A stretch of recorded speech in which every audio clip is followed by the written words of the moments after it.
歡迎嚟到主宰一切，我係 Tammy。想知我幾時有新片上架，就記得訂閱我個頻道，仲有幫手俾 like 同 share。想知點解可以將鳳梨快速起肉同埋整到呢個特飲？可以撳下右上角條 link。鳳梨切幼絲，如果你住嘅地方係買唔到台灣鳳梨或者金鑽鳳梨嘅話呢，你都可以試下用罐頭菠蘿。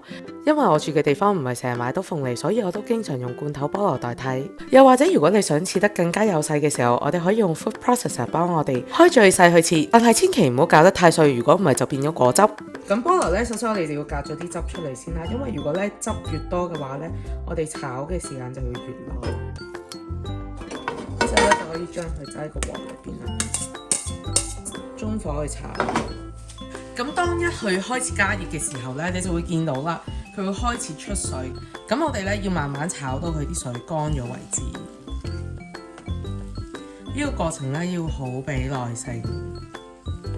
菠蘿嘅甜度呢都比較高，如果我哋想幫佢調一調味呢，我哋可以落少少鹽，好少就得㗎啦，真係輕輕少少。炒到咁上下呢，你會開始見到呢，佢已經冇乜水啦。咁呢個時候呢，我哋盡量呢要鋪平佢，令到佢嘅水呢係出晒嚟。咁呢，我哋就可以落麥芽糖啦。咁炒到佢呢，我哋依家開始見到好乾啦，就可以落麥芽糖落去。咁我哋就炒勻佢啦，就開中細火啦。依家喺一路炒嘅同時呢，當佢每次食晒啲麥芽糖，我哋又可以再加多少少落去，加到去當你炒佢嘅時候呢，佢所有餡呢係黏住喺埋一齊嘅時候就先為之得。由於大家所用嘅鳳梨嘅品種都未必一樣，所以呢個只係作為參考。麥芽糖點樣知為之夠呢？就係起碼我哋落到呢，佢側邊呢會有少麥芽糖嘅汁液包圍住所有嘅菠蘿。咁就已經夠㗎啦。咁呢個時候呢，我哋就只要炒翻乾佢，收水就已經 OK。用手切嘅壞處係有時我哋未必切得咁幼細，所以炒咗好耐佢亦都未乾晒水。有兩樣嘢呢可以睇到呢啲菠蘿得味，一就係佢已經變咗透明色啦，好似依粒呢咁大粒呢，你見到佢嘅心呢都仲係白色嘅時候呢，即係依啲呢就係未得㗎啦。嗱，好似依啲咁樣都係未得嘅，咁就要炒多陣啦。而呢，佢就已經收晒水啦。咁依家收水嗰方面係做得幾好，係呢，佢入邊個心仲濕得滯，咁所以呢，我哋都仲要炒多一陣。炒到佢呢已經自己呢可以黐埋做一團啦。而當你放上鑊鏟嘅時候，佢跌落嚟係一團過，冇分開跌落嚟。鳳梨餡嘅四周已經冇晒液體流出嚟。唔好炒得太乾，因為放完喺雪櫃一晚之後，佢會變得更加凝固。如果炒得太乾，焗完之後就會唔 juicy。整好嘅餡要擠喺個盒入邊，上面包保鮮紙，擠喺雪櫃放一晚。首先將室溫牛油同埋糖粉猜勻。由於我屋企得10幾度，所以依然係好硬嘅橄欖油。但係如果你喺夏天整嘅時候呢，要盡快輕手猜勻，如果唔係好容易變水。記住猜牛油嘅時候要輕手，如果唔係呢就會變得好硬。我哋有蛋，呢個又係發咗嘅蛋啦，同埋雲呢拿油分3次到4次擠入去。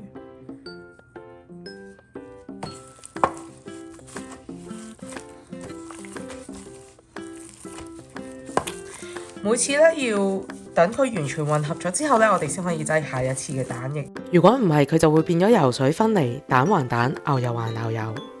而當然最簡單直接嘅方法就係用 KA 做啦，即係話你可以一開始就將啲牛油啦同埋糖粉擠個 KA 入邊。跟住呢，就開2度去攪勻啲蛋液，好杏仁粉啦、Parmesan cheese 同埋奶粉落去。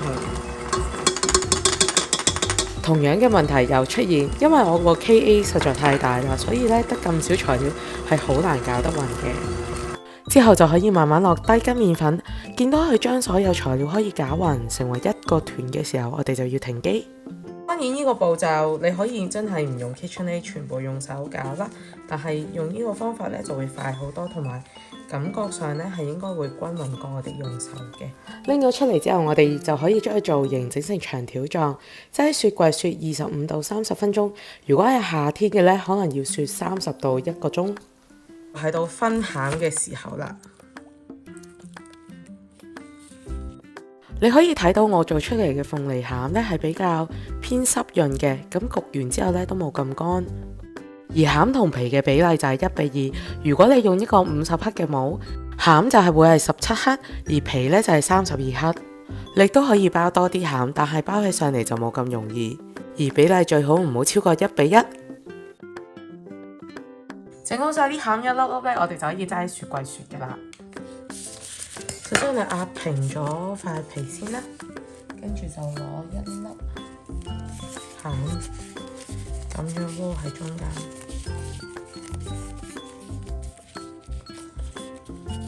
收埋佢個口，碌完佢啦，即係正方形模入邊壓。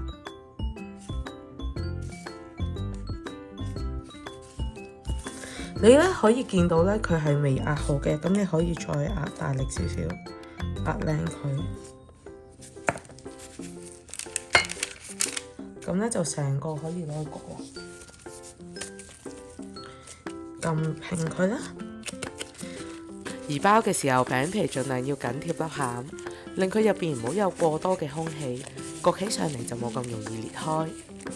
整鳳梨酥嘅時候，我就中意用原粒杏仁打碎，因為食起上嚟就會特別脆特別香。當然要打到好碎啦，或者你可以用返普通嘅杏仁粉。其實用正方形嘅模呢係最好操作㗎啦。